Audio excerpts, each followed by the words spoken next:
మిత్రమా, ఇతరులు వేలెత్తి విమర్శించే ముందు నీ ప్రవర్తన ఎలా ఉందో, నీ మాట తీరు ఎలా ఉందో ముందు తెలుసుకో.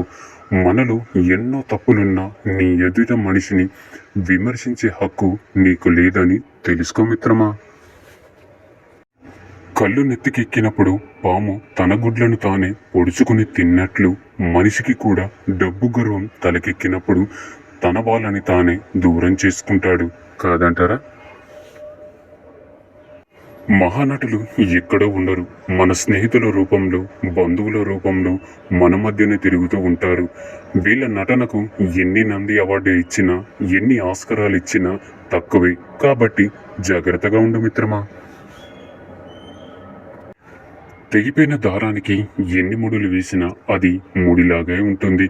మునుపటిలా అనిపించదు. అందుకే తెంపుకునే ముందే ఆలోచించాలి. అది దారమైనా, బంధమైనా ప్రతీకారం తీర్చుకోవడానికి ఎన్నడూ కూడా ప్రయత్నించకు. కుళ్ళిన పండు ఏదో ఒక రోజు నేలరాలక తప్పదు కదా. ప్రతీకారం కోసం నువ్వు ఏమి చెయ్యకు మిత్రమా. కాలమే సమాధానం చెప్తుంది. దేవుడు కొట్టే దెబ్బ భయంకరంగా ఉంటుంది, గుర్తుంచుకో. మనకు కావలసింది దక్కించుకోవడానికి ఎదుటివారిని చెడ్డవారిని చేయడం, మన సంతోషం కోసం ఎదుటివారిని బాధ పెట్టే దానిని ఇంకొకరికి కారణం చేయడం, ఈ రెండు కూడా ఈ క్షణం నీకు సంతోషాన్ని ఇవ్వవచ్చు. కానీ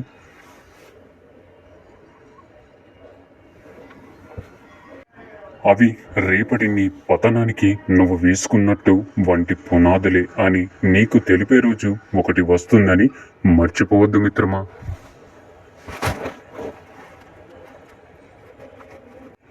మనిషి నోటిని రెండు చోట్ల అదుపులో పెట్టుకోవాలి. ఒకటి తినేటప్పుడు, రెండవది మాట్లాడేటప్పుడు. మొదటిది ఆరోగ్యాన్ని కాపాడుతుంది, రెండవది బంధాలను పదిలంగా ఉంచుతుంది కాదంటారా?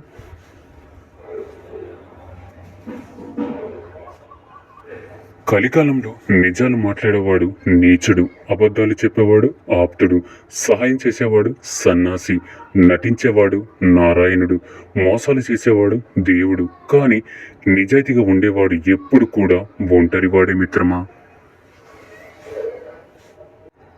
పోరాడిసి వస్తే సింహంతో పోరాడు. ఓడిన చివరికి చచ్చిన వీరుడిగా మిగులుతావు. బురదలు దొండ్రి పందితో పోరాడకు. ఒంటి నిండా బురదే, తర్వాత దురద మాత్రమే మిగులుతుంది.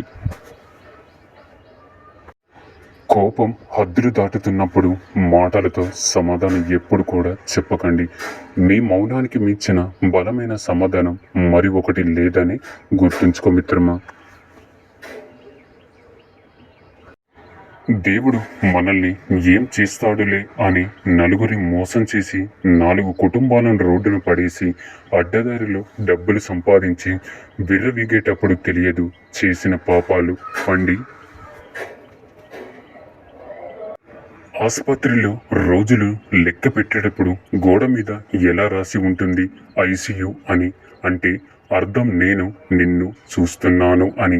దేవుడు అన్నీ చూస్తూనే ఉంటాడు. అప్పుడు నీకు నువ్వు చేసిన మోసాలు పాపాలు గుర్తు చేస్తూ ఉంటాడు మిత్రమా. ఎదుటివారు ఎదుగుతుంటే అసూయపడకండి. వారిని దెబ్బతీస్తే భవిష్యత్తులో మీరు దెబ్బతినాల్సి వస్తుందని గుర్తించు. నిన్ను బాధ పెట్టిన వారి గురించి ఆలోచించి బాధపడకండి. ఎందుకంటే అమూల్యమైన నిన్ను వారెప్పుడో కోల్పోయారు కాబట్టి.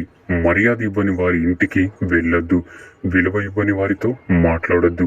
అహంకారం చూపే వారితో కలవకు. గర్విష్ఠులతో కలిసి నివసించకు. వ్యక్తిత్వం లేని వారితో ఏమి పంచుకోకు. నోరదుపులో లేని వారితో ఏమి చెప్పకు. స్థాయిని చూసే వారిని నీ ఇంటికి అస్సలు పిలవద్దు మిత్రమా. చెడు స్వభావం కలవారని తెలిస్తే వాళ్ళు సొంత వాళ్ళైనా పరాయి వాళ్ళైనా ఎవరైనా సరే పక్కన పెట్టండి. ఎందుకంటే మన తోటలో పండే మిరపకాయ కదా అని కళ్ళల్లో పెట్టుకుంటే అది మంటని పుట్టిస్తుంది, కానీ చల్లదనాన్ని ఇవ్వదు కదా. అలాగే చెడు స్వభావం కలవారు కూడా అంతే మిత్రమా. ఎక్కువగా ఎవరిని నమ్మొద్దు, మోసపోతావు. ఎవరి కోసము ఎక్కువగా ఆలోచించకు, వాళ్ళకి అలసైపోతావు. ఎక్కువ విలువ ఎవ్వరికి ఇవ్వకు, గౌరవాన్ని కోల్పోతావు. ఎవరిని ప్రశ్నించకు, శత్రువు అవుతావు. ముందుగా నా వాళ్ళని ఆలోచించడం తగ్గించు. ఎవరి నుంచి ఏమీ కూడా ఆశించకు మిత్రమా. జీవితం మొత్తం కూడా బాగుంటుంది. ఒకరు నిన్ను పదే పదే ఏడిపిస్తున్నారంటే వాళ్ళు తమ నాశనానికి ఇంకా ఇంకా దగ్గరవుతున్నారని అర్థం మిత్రమా. కొందరి నాలుకలు నగజేముడు ముళ్ళు కంటే ప్రమాదకరమైనవి. వాళ్ళ మాట తూటాలకు అయిన గాయాలు ఈ జన్మకే కాదు, మరి జన్మకు కూడా మానవ మిత్రమా. ఒకటి గుర్తుంచుకో మిత్రమా, లోహపు బిందెకు ఉన్న సొట్టను నైపుణ్యంతో తొలగించవచ్చు. అది మట్టికున్న సొట్టను తీయడానికి ప్రయత్నం చేస్తే అది అస్సలు పనికి రాకుండా పోతుంది. అందుకే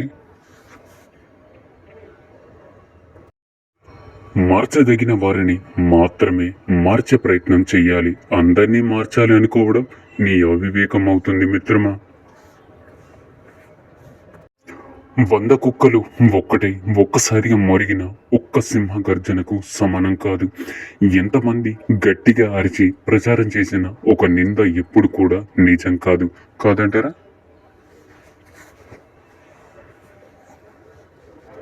గడ్డాలు మీసాలు పెంచుకుంటే మగాడు అని కాదు, ఎంత ఆవేశంలో కూడా ఆడదాని మీద నోరు గాని చెయ్యి గాని జారకుండా ఉంటాడే వాడే నిజమైన మగవాడు, కాదంటారా. మిత్రమా, మనశ్శాంతే లేని జీవితం మరణం కంటే ఎక్కువ బాధనిస్తుంది. మరణం వస్తే ఒక్కసారి చనిపోతాం, కానీ మనసులో ఉన్న బాధ మాత్రం ప్రతి క్షణం కూడా చంపుతుంది.